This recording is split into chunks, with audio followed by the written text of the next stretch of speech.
will you please rise if you can, and let's read a few scriptures here.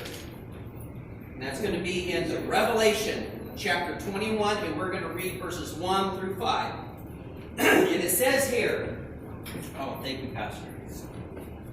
That's all right, thank you. Wonderful.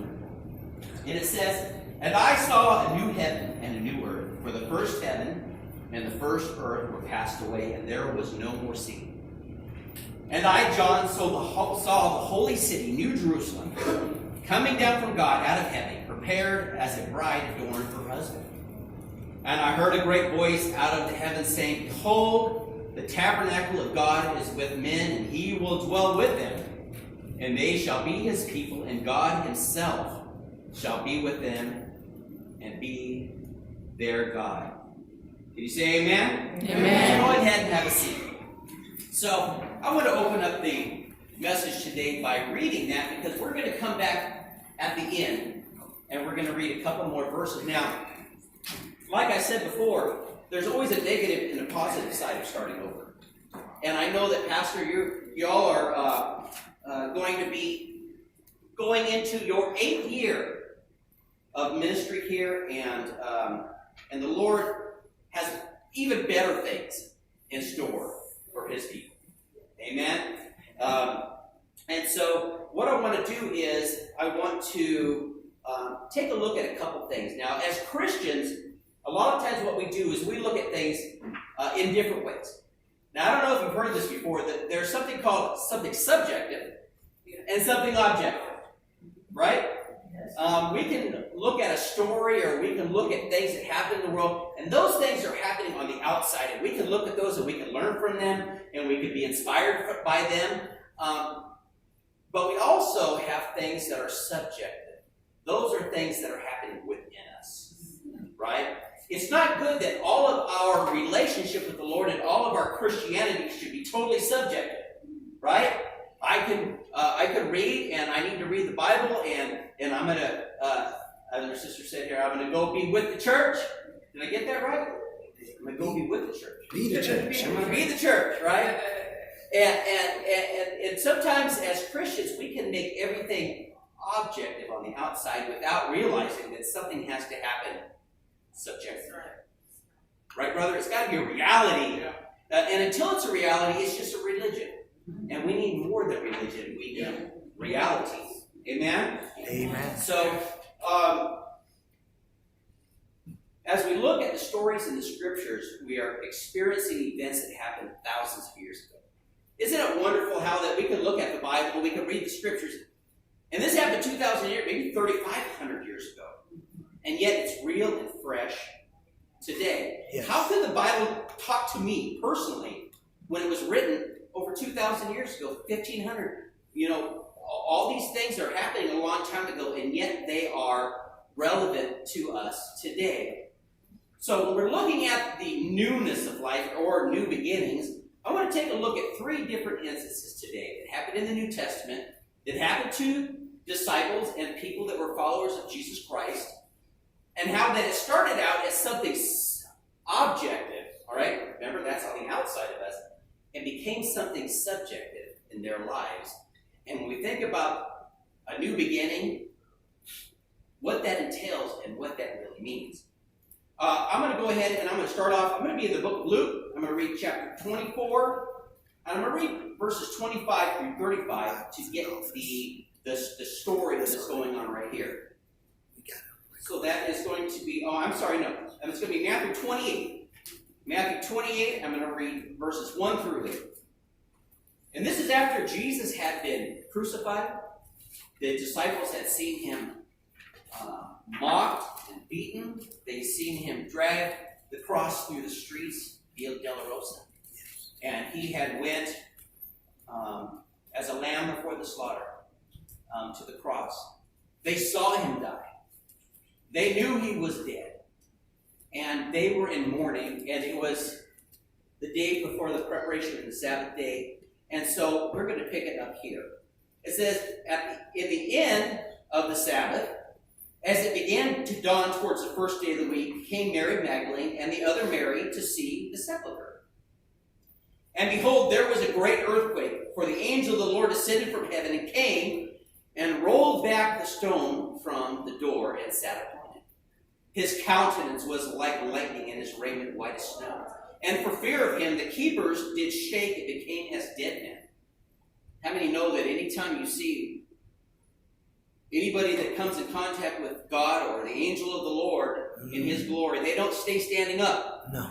They hit the deck, right? And they become as dead men. You can see this in the Revelation where John heard a voice behind him, and he turned around and he saw the Lord. And he didn't say, "Hey, Lord, how you doing?" No. It says, "I fell to his feet as dead."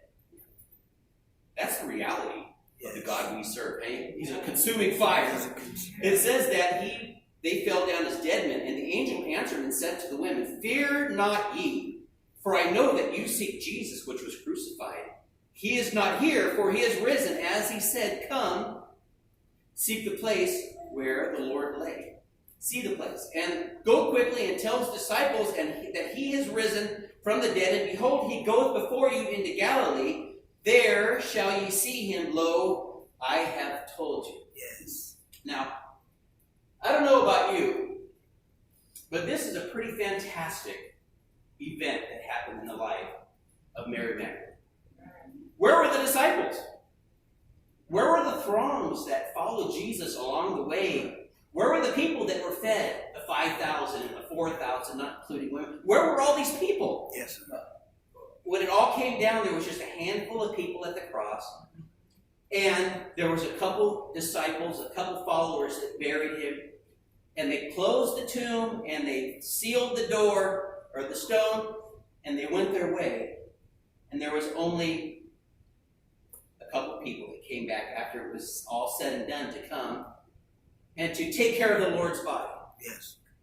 Amen? There was a few faithful followers that came to visit the Lord at the end. Because at that time, they were not, it was hidden from them, the saying that Jesus had said, the Son of Man is going to be betrayed into the hands of sinners. And he's going to be mocked, and they're going to scourge him, and they're going to crucify him. But he is going to rise again the third day. They didn't understand that.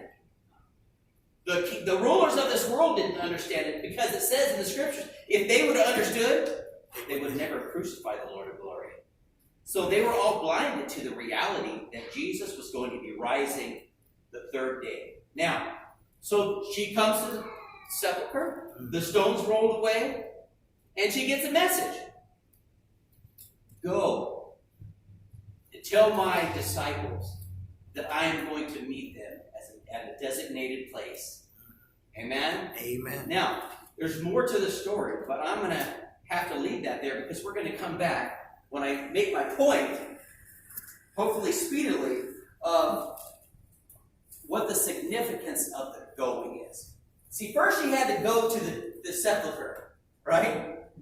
It had been easy to stay over and be afraid and be where the disciples were behind locked doors and be disillusioned and be sick and sorry. But had she not have gone, she would not have saw.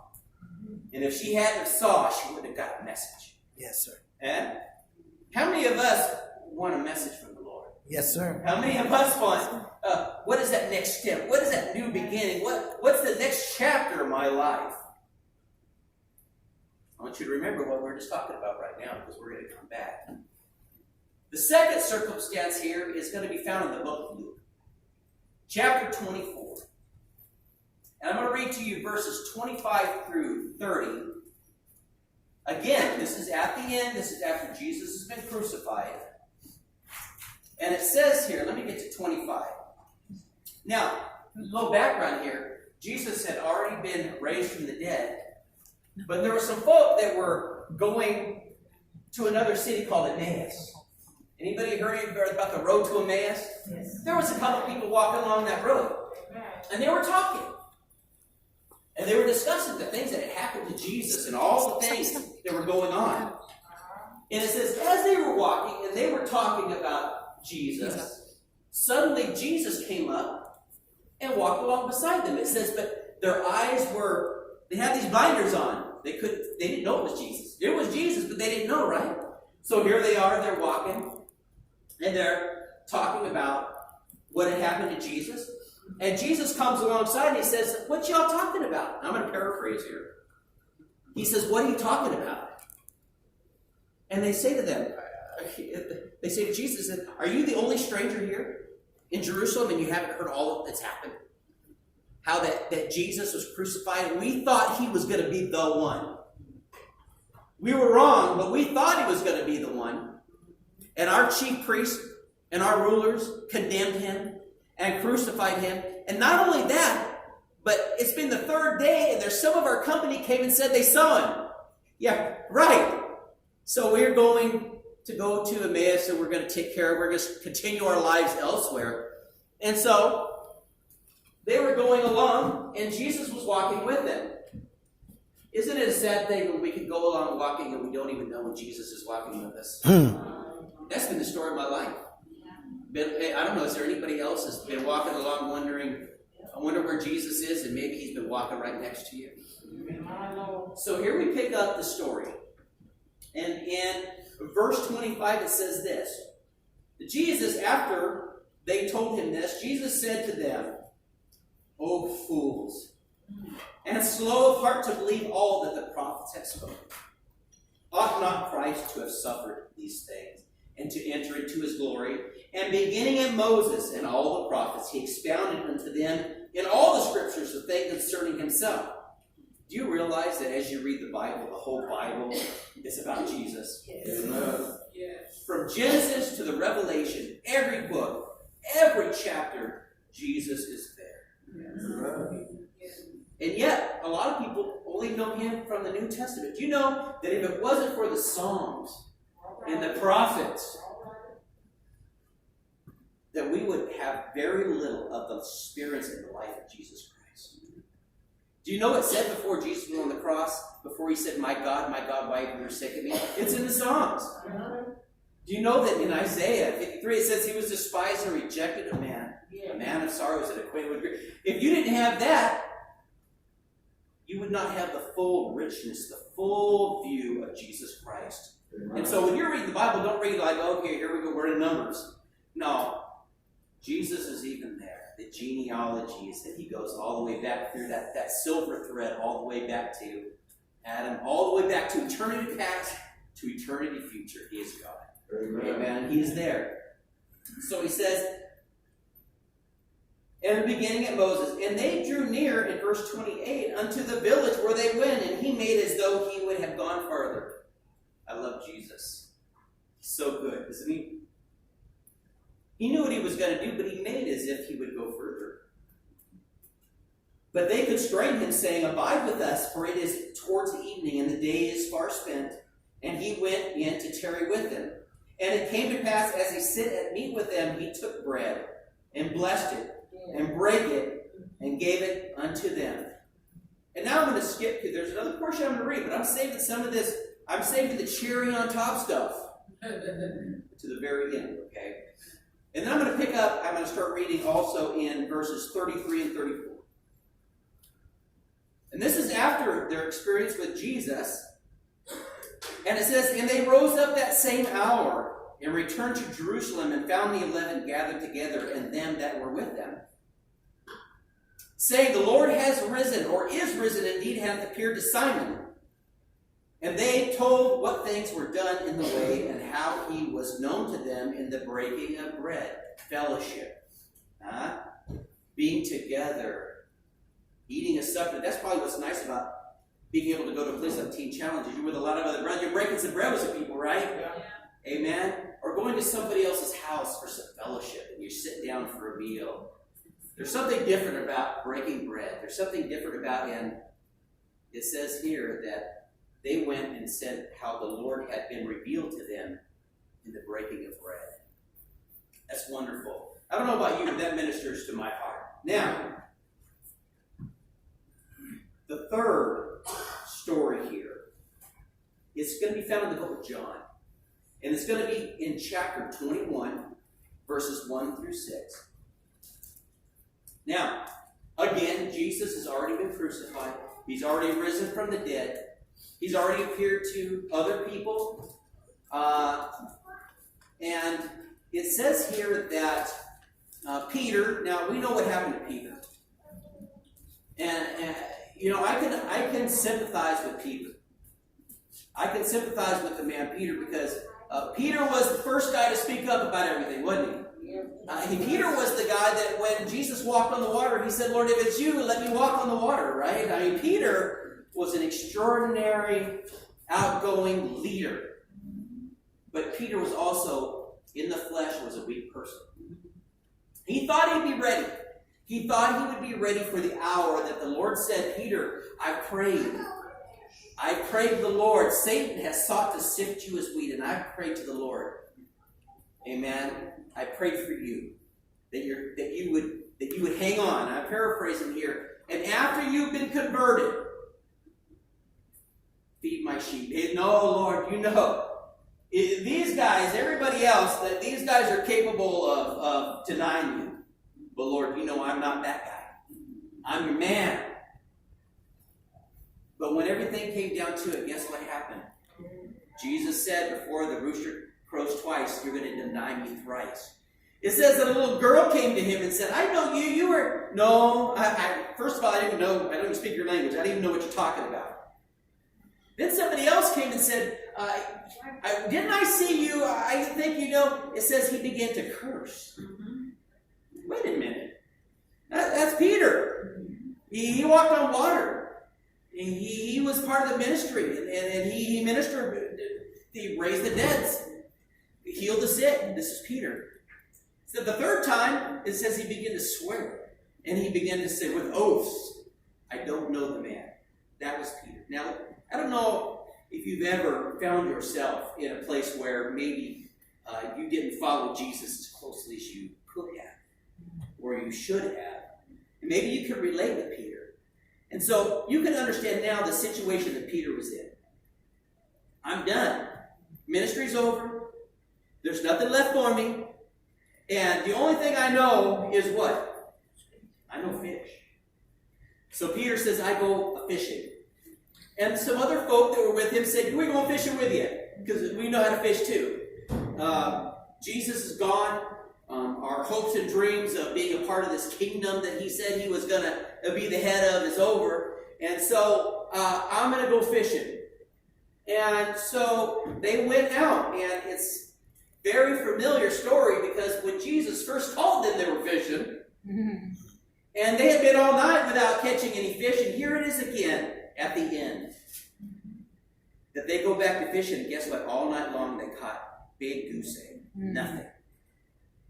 And so they're tired and worn out. They're probably getting ready. Let's bring in our reels. They use nets, but let's bring in our reels.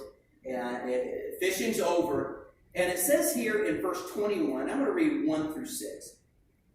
It says this. That after these things, Jesus showed himself again to the disciples at the Sea of Tiberias, and on this wise showed he himself. There were together Simon Peter and Thomas called Didymus, and then Nathanael of Canaan, and in Galilee, and the sons of Zebedee, which we know are James and John, and 2 other disciples. Simon Peter said unto them, I go a-fishing. They say unto him, we also will go with thee. Read King James here. They went forth and entered into the ship immediately, and that night they caught nothing. But when the morning was now come, Jesus stood on the shore, but the disciples knew not that it was Jesus. Here we go again. When Jesus said unto them, Children, have ye any meat? They answered him, No. And he said unto them, Cast the net on the right side of the ship, and ye shall find. They cast therefore, and now they were not able to draw it in because of the multitude of fish. Now, come on, sir. You have to be a complete idiot to not realize and connect the dots that something's going on here, and yet they're here struggling with the nets trying to get them in, right? Yes, sir. And it takes somebody with a little bit of, hey, wait a minute, there's something here, something sounds familiar, to realize that something is going on. Amen. Amen? So now, I left some pieces out of the stories that I read to you today, the 3 stories, and I want to go back because this is going to be the kicker today. It was kicker for me, and I'm hoping it's the kicker for you, that the object of all of these stories is what I'm going to share with you today. And if you are willing to accept it, this could be your story today. Because it says here that these weren't just written so that we could have some nice stories to read and feel good and feel fuzzy. Right. But these were written that we might know that Jesus is the Son of God. Yes. Amen. Yes. And then by believing in Him, we may experience Him subjectively and not just objectively. Come on. Yeah. Amen? Because how many of you need that today? I need it real bad. Every day. I need Him real bad today. Yes, and I'm going to need Him tomorrow. I needed Him yesterday, and I think I'm going to need Him even more tomorrow. Yes, so we're going to go back through, and we're going to read those little pieces, those little important nuggets that I left out, and then we're going to close. So we started off in Matthew, and we were in the 28th chapter, and I read verses 1 through 8. And I'm going to go ahead and I'm going to read verse 9. Now, the story was, if you forgot already, is that Mary went to the tomb, right? And she saw the stone rolled away, and she got a message. She got the message. Amen? What was the message? Go and tell. Go and tell my disciples. Go and spread some good news. Yes, sir. Amen? Yes, sir. And it says that in verse number 9. This is good. I hope you're ready for this. And as they went. Mm-hmm. Did you catch that? Went. It wasn't before. Exactly. It was. And as they went, their feet started moving. Yes. Kind of reminds you of the Red Sea when it parted, or the Jordan River, is as the priest's foot touched the flooded water. Mm-hmm. It didn't flood part until they took that step. As they went to tell His disciples, behold, Jesus met them. Isn't that remarkable? They didn't see Him at the tomb. They were looking for Him, a dead Jesus, not a living Jesus. But it was as they were faithful to take the step of faith and go to tell, Jesus showed up. And He stood before them. And it says, and they came and held Him by the feet and worshipped Him. And Jesus said unto them, be not afraid. Go tell my brethren that they go into Galilee, and there shall they see me. So the lesson of this first story is that we may be looking for a dead Jesus.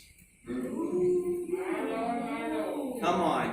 We're not looking for a Jesus that's alive right now, that's living and moving and walking amongst His church. We're looking for a Jesus that was alive like 2,000 years ago. All right. How many of us need Jesus for today? Come on now. But it's as they went